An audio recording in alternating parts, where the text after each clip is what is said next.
क्या आप उस स्वादिष्ट केक को सूंघ सकते हैं? क्या आपने कभी सोचा है कि आपकी उंगलियां पानी में क्यों चुभती हैं? या पौधे मिट्टी से पोषक तत्व कैसे ग्रहण करते हैं?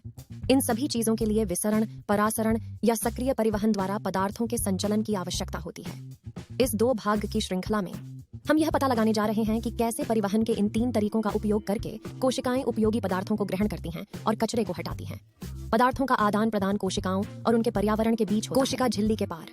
इस आदान प्रदान को यथासंभव कुशल बनाने के लिए कुछ जीवों ने विशिष्ट विनिमय सतहों का विकास किया है, जैसे फेफड़ों में एल्वियोली या पौधों में जड़ के बाल या बिल्ली के बच्चे में नेफ्रॉन।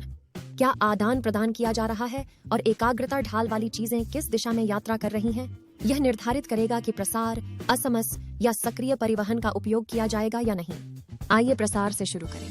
केक की मनमोहक महक फैलने से कमरे में चारों ओर फैल जाती है। प्रसार वह प्रक्रिया है जिसमें कण एक दूसरे से फैलते हैं। वे उच्च सांद्रता से चलते हैं, इसलिए ठीक केक के पास, कम सांद्रता वाले क्षेत्र में, इसलिए कमरे में हर जगह। प्रसार में कण सांद्रण प्रवणता को तब तक नीचे ले जाते हैं जब तक कि वे समान रूप से वितरित नहीं हो जाते। कणों को इस तरह गति करने के लिए उनका गैस होना आवश्यक है या घुले हुए पदार्थ के कण।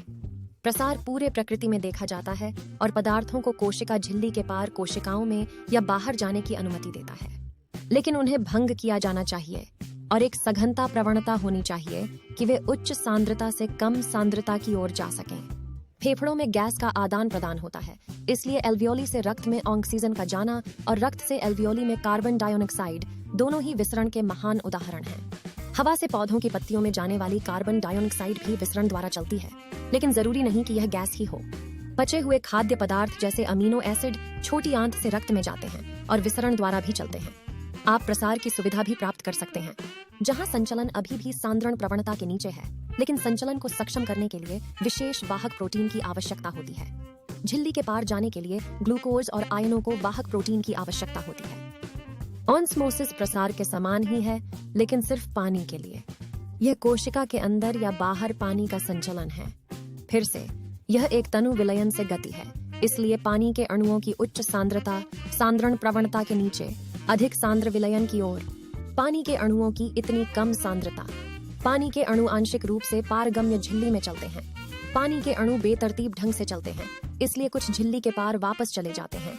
लेकिन समग्र शुद्ध प्रभाव यह है कि अधिक संकेंद्रित पक्ष की ओर गति होती है, या कम पानी वाले पक्ष में तब तक गति होती है जब तक कि संतुलन नहीं हो जाता है, या जब तक पानी का कोई शुद्ध संचलन नहीं होता है।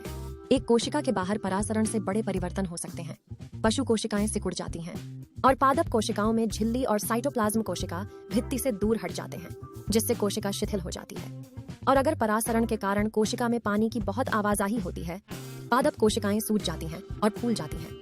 उनके पास एक मजबूत कोशिका भित्ति होती है जो उन्हें फटने से रोकती है, जबकि पशु कोशिकाओं में कोशिका भित्ति नहीं होती है और इसलिए वे फट जाती हैं।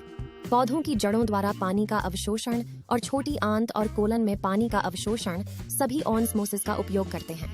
तो हम पानी में गैसों की गति के बारे में सब कुछ जानते हैं, लेकिन सक्रिय परिवहन किस लिए है? सक्रिय परिवहन के बारे में जानने के लिए भाग 2 देखें।